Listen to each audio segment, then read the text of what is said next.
Sometimes science meets a creature so strange it forces a pause, a second look, and then a rewrite.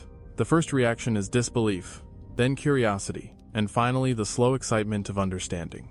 Bones lift from stone and reveal ideas that were never in our textbooks. Soft anatomy leaves faint impressions that overturn confident diagrams.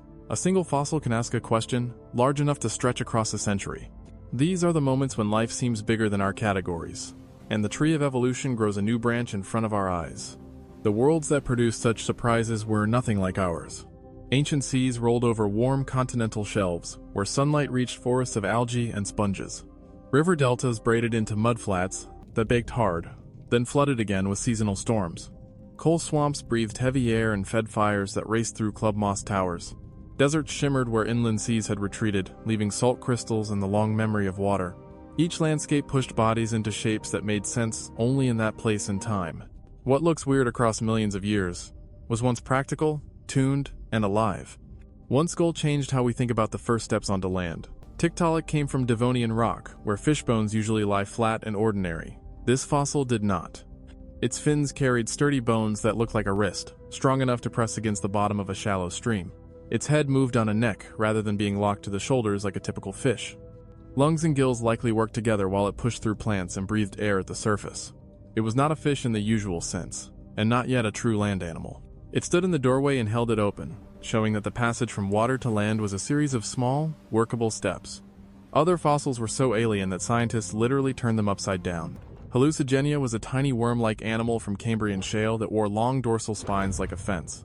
Early reconstructions put those spines on the ground as legs and placed soft tentacles on top, like decorative feelers. Later, studies reversed the animal, set it on soft little feet, and used the spines as armor where spines belong. The head went to the end with a proper mouth and small features that finally made sense. A creature that looked like a fantasy sketch became real again, and the rules of reading the fossil record grew stricter and kinder. In those same ancient seas swam a predator that defied categories. Anomalocaris was large for its time, with side flaps rippling like a living fan and a circular mouth lined with plates. Its front appendages curled inward, covered with spikes that could grasp soft prey. For a long time, these parts were scattered in collections and named as separate animals. A ring of plates was thought to be a jellyfish, and a single grasping arm was treated as a shrimp-like creature. Only when a more complete specimen was prepared did the whole animal come into view, and suddenly the Cambrian Ocean had an apex hunter that looked like nothing alive today. Some discoveries were shocking because they blended features we had kept apart. Archaeopteryx carried teeth, a long bony tail, and clawed fingers on its wings, yet its feathers were modern in design. The rock showed a halo of veins and barbs, shaped to lift and guide. Here was a bridge between ground-running theropods and the first real flyers. It did not end the debate about how flight began, but it gave the argument bones and feathers to work with. Every quill in that slab asked us to redraw the line between bird and dinosaur, and to admit that the line had always been blurry. A different kind of shock arrived alive and thrashing in a fishing net. The coelacanth had been known from ancient rocks and was listed as long extinct.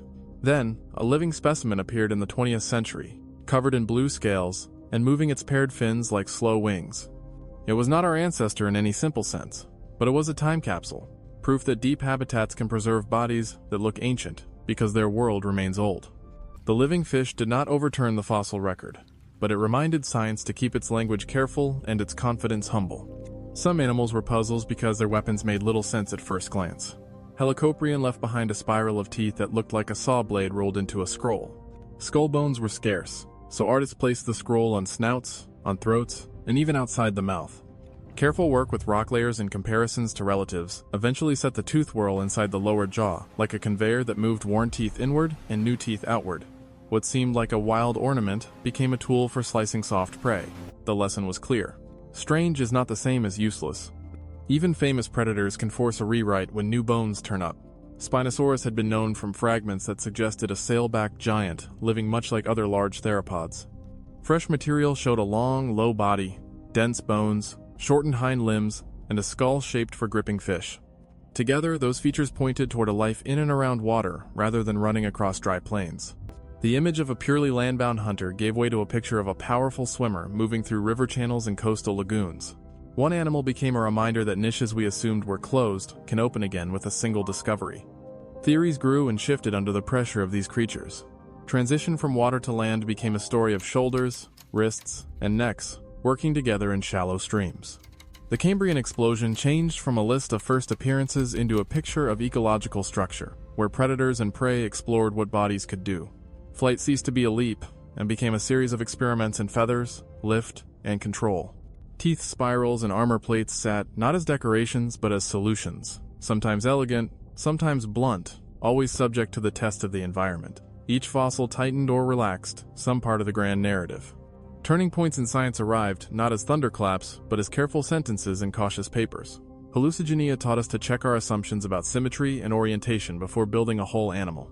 Anomalocaris taught us to connect scattered parts and to imagine bodies capable of movements we had not planned for. Tiktaalik anchored the path from fin to limb in a place where fins could push and lungs could rest. Archaeopteryx made us look at every feathered fossil with new respect and a longer imagination. Spinosaurus asked us to admit that large dinosaurs could claim aquatic roles that we thought belonged only to other groups. The backdrop to every change was the landscape itself. Rising oxygen favored complex metabolisms. Falling seas opened corridors for movement and isolation. Swamps and reefs created theaters where body plans could grow extravagant and then vanish when the stage set changed. Evolution did not plan ahead. It solved the next problem with the materials at hand. The fossil record is not a parade of improvement, but a gallery of workable answers painted by time.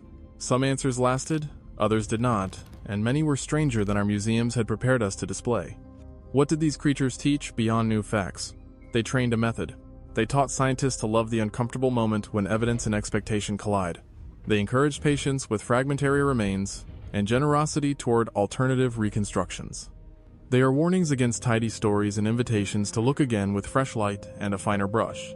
They make the case that science is not a stack of certainties, but a craft that grows stronger by being corrected. Their legacy reaches outward into classrooms, labs, and field sites where new rocks still break and new shapes still appear. Students learn to read stone like a diary and to imagine the muscle and skin that once filled the outlines. Artists and modelers rescue bodies from flatness and help ideas take motion. Technicians scan slabs and reveal sutures and canals that once moved blood and air. Each role makes the others smarter, and the creatures on the table continue to question everything. Stand for a moment with a fossil that looks wrong and let it argue. Let Tiktaalik rest on its elbows and breathe. Let Hallucigenia turn the right way up and walk on soft feet. Let Anomalocaris ripple through water you can almost feel against your skin.